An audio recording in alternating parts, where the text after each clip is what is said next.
Hey guys, in this lesson we're going to take a look at the triangle sum theorem and the exterior angle theorem. So to start off with, the triangle sum theorem tells us that if you take the angles that are on the inside of a triangle and add them up, they're going to be equal to 180 degrees. So here we've got a triangle ABC. So we take angle A and add it to angle B and add it to angle C.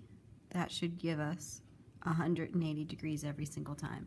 And if you're interested in watching some videos, they're real short, quick videos on why these angles add up to be 180 degrees. There's a couple links there. And then next, leading into our exterior angle theorem, first we want to talk about what an exterior angle is. So an exterior angle is created by extending any of the sides of a triangle beyond the point. So here would be the point there, there would be the point there, there would be the point there. So if we extend any of the sides beyond the point, this right here would be our exterior angle. But that's not the only place we could extend at that point. We could also extend right there, and right there would be an exterior angle. And so if we keep extending these, there's total going to be 6 in the triangle, and then there's going to be 2 per point. And then a good rule of thumb, this exterior angle is always going to be less than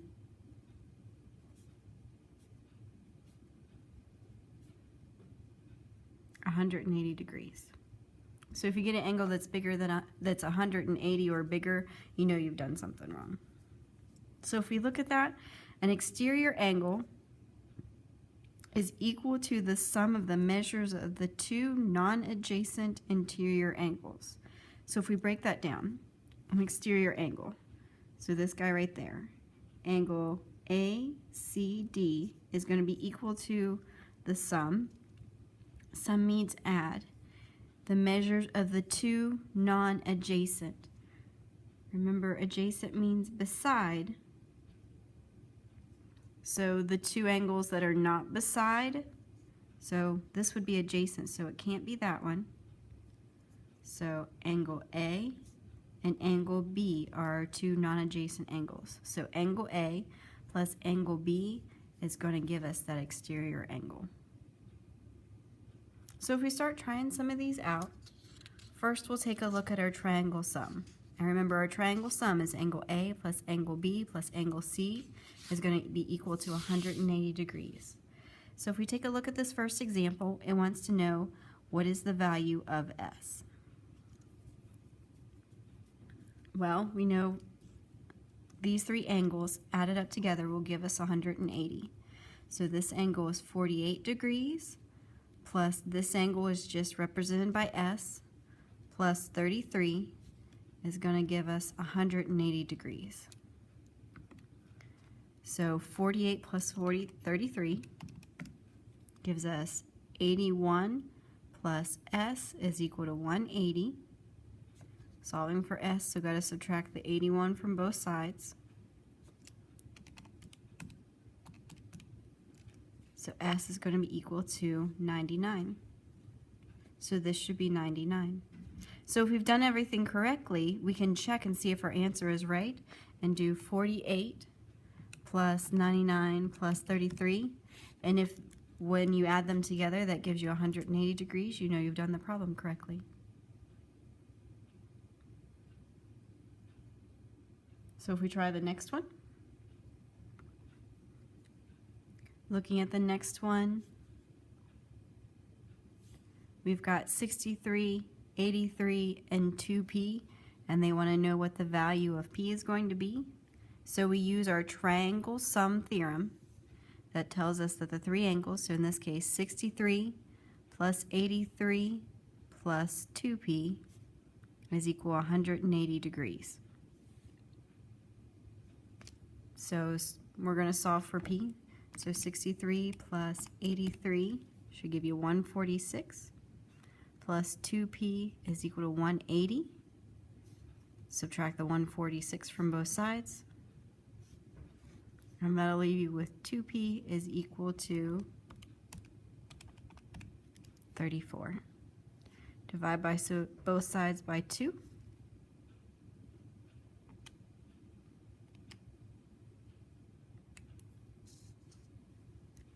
And then p is going to be equal to 17. So the way you check these is you would have to take the p and plug it back in for 2p.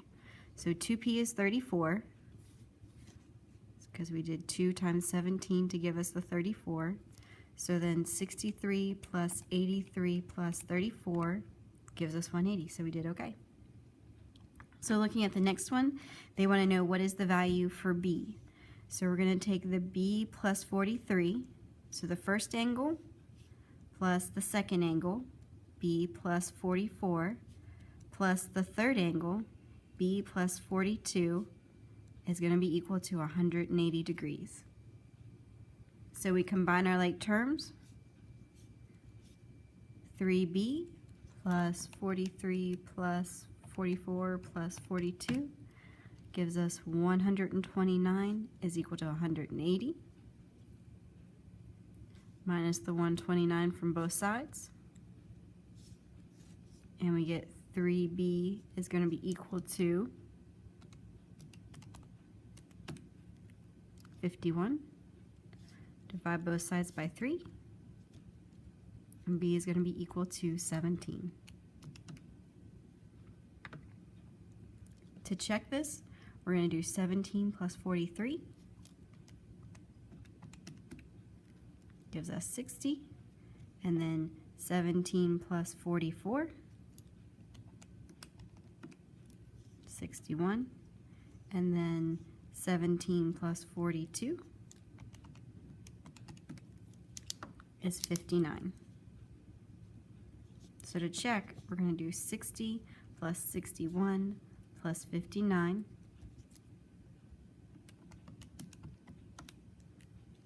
And that gives us 180, so that tells us our b is equal to 17 is correct. They could also just give you problems where they give you a description, and from that description, you're going to have to be able to solve for values. So looking at this one, it says a triangle has interior angle measures of those 3 listed. What is the value for x? Write your answer as an integer or a decimal rounded to the nearest tenth. So if you want to draw a picture, it says we're working with a triangle. So if we label our triangle, we've got 2x minus 19 and 2x plus 8 and x minus 4. So if we use the triangle sum theorem, we're going to have 2x plus 8 plus 2x minus 19 plus x minus 4 equal to 180 degrees. So 2x and x gives us 5 x's, and then 8 minus 19 minus 4 will give us minus 15 is equal to 180. Add the 15 to both sides. So 5x is going to be equal to 195. Divide both sides by 5. And then x is going to be equal to 39. So to plug it back in and check, I'm going to do 39 minus 4 is going to be 35. And then 2 times 39 plus 8. 2 times 39 plus 8 gives us 86. And then 2 times 39 minus 19 gives us 59. So if we check that, 86 plus 59 plus 35, if we've done this right, should add up to be 180. Yep, it did. So that tells us that our x is equal to 39 is correct. So looking at the next one, it says solve for the value of the angle marked with the question mark. And there's lots of different ways to solve this. But the way I look at it as, we've got this whole big angle right here. And that whole big angle is made up of 50 plus x. So we could go for the whole big triangle here.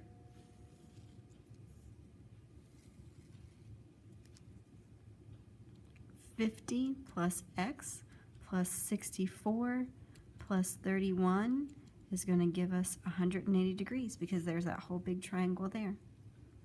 So then if we combine our like terms, 50 plus 64 plus 31, x is going to be equal, x plus 145 is going to be equal to 180.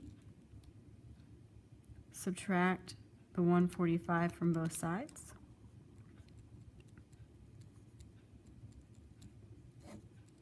X is going to be equal to 35. So if we plug it in to check, 50 plus 35 gives us 85. So then 85 plus 64 plus 31.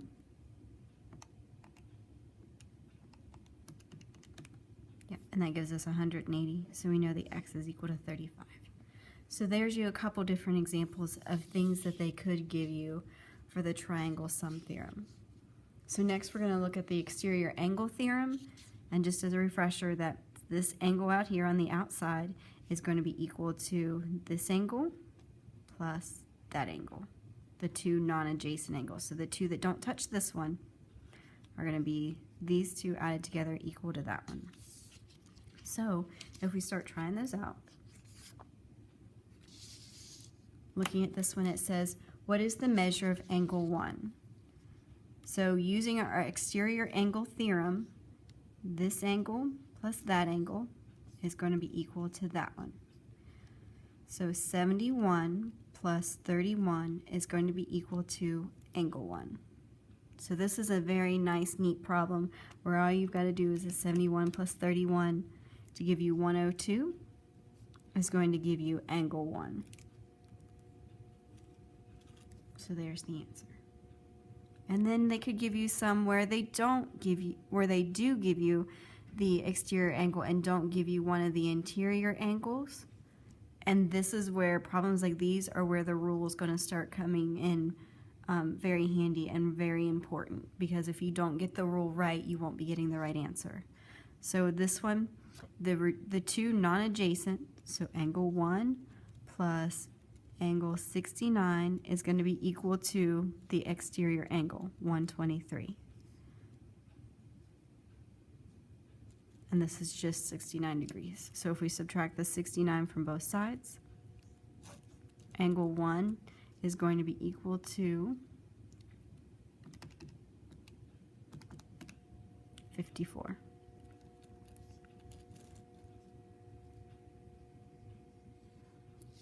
They could also start giving you problems where you've got variables to solve for. So this one wants to know what is the value for Q. So if we're looking at this one, here's our remote interior angles. Those two are going to add up to be equal to this one right there. So when we write that, whenever we write our equation, we want our equation to say that. So this angle, so Q minus 44, plus this angle right here, Q minus 35, is going to be equal to this outside angle there, Q. So the two inside is going to be equal to that outside. So combine our like terms, 2Q minus 79 is going to be equal to Q. So I'm going to make it so there's only one Q on one side, so I'm going to move this 2Q over. So minus the 2Q from both sides. Negative 79 is going to be equal to, don't forget there's a 1 there. So 1 minus 2 is a negative Q. Divide both sides by that negative 1, and Q is going to be equal to 79. So if we want to make it so that we can check, we're going to do 79 minus 44. 35, and then we're going to do 79 minus 35 gives us 44, and then that should give us 79 here. So if we use our rule, 35 plus 44 should give us that angle there. If you check it out, it does. So our answer is 79. So looking at the next one, what is the value of C? So we're solving for C, and it says write our answer as an integer or a decimal rounded to the nearest tenth. So to solve for C, we need to use our exterior angle theorem, because here we have an exterior angle, and the way we know to use it is because they give us an exterior angle and then the two angles that are not adjacent to it. Because if they did give us this angle right here, we could just go this angle plus that angle would equal 180 because that's a line. But they don't, so this is why we use this one. So C plus 30 plus C plus 50, so our two interior angles are going to be equal to 44C plus 33. So combine our like terms. 2C plus 80 is going to be equal to 44C plus 33. Subtract the 2C from both sides. 80 is going to be equal to 42C plus 33. Subtract the 33 from both sides. 47 is going to be equal to 42C. Divide both sides by 42. And you get a decimal that looks something like this, the 1.119047. But it says the nearest tenth, so it only wants one decimal spot. So to get that one decimal spot, we're looking at the 1. That 1 is less than 5, so it's going to stay the same. So we're going to have 1.1 as our answer.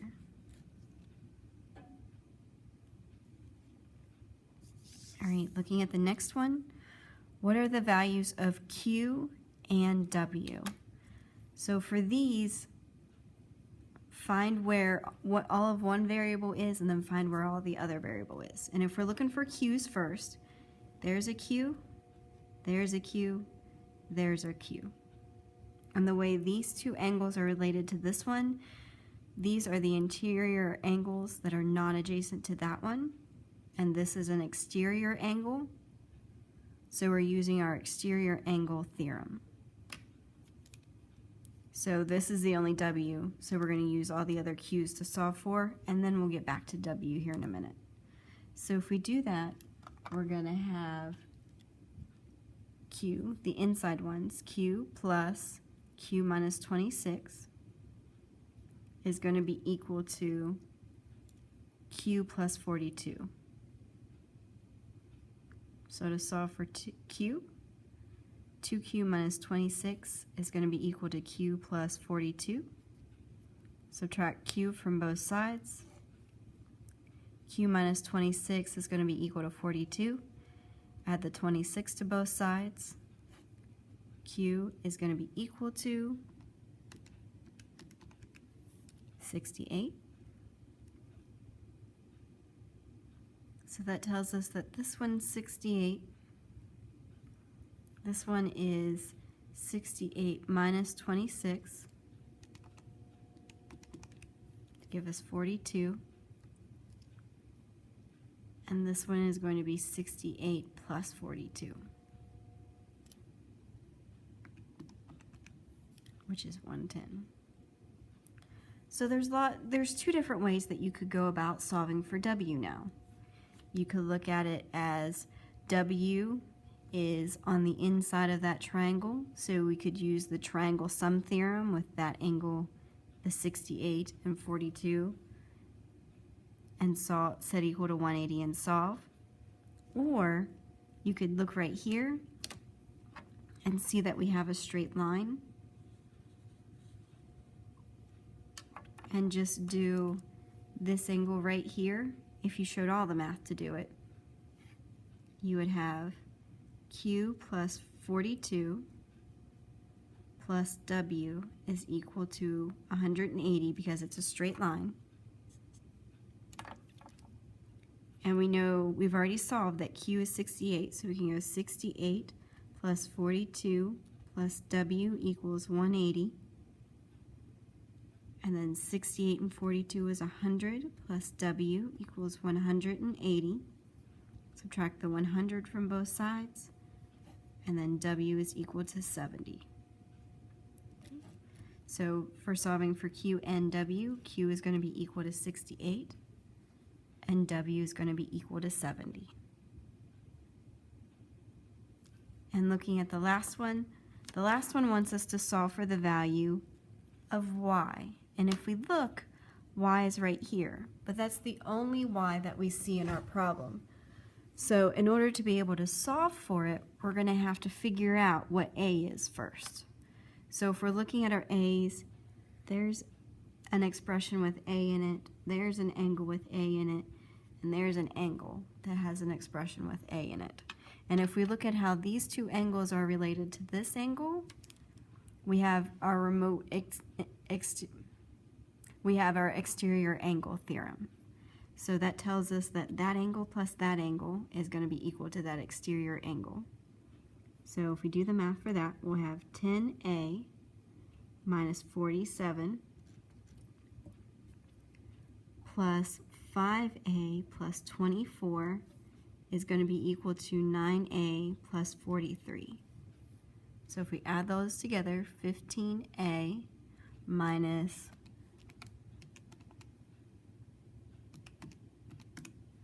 23 is going to be equal to 9A plus 43. Subtract 9A from both sides. 6A minus 23 is going to be equal to 43. Add the 23 to both sides.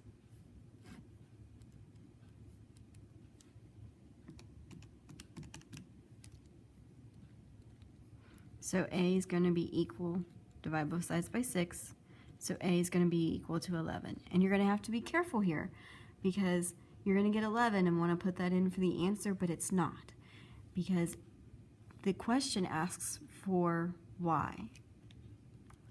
So then you can either plug in the 11 here and then do 180 for the triangle, or you can plug in 11 for the A there and do a linear pair equals 180 degrees. So I'm going to do the linear pair equals 180 degrees. So if we write our equation to solve, we're going to have 9A plus 43 plus 5Y plus 28 is going to be equal to 180 degrees because that's our line. So we already know what A is from right there. It's 11. So 9 times 11 plus 43 plus 5Y plus 28 is going to be equal to 180. So 9 times 11 is 99 plus 43 plus 5Y plus 28 is going to be equal to 180. Combine all our like terms, the 99, 43, and 28. And 170 plus 5Y is going to be equal to 180 degrees, minus the 170 from both sides. 5Y is going to be equal to 10. Divide both sides by 5, and Y is going to be equal to 10. So there's our answer for that one. Okay, so there's your several examples where we're using our exterior angle theorem to solve for parts of a triangle. And then we also did some problems where we were solving using our triangle sum theorem. If you have any questions, be sure to write them down and ask them when you get to class.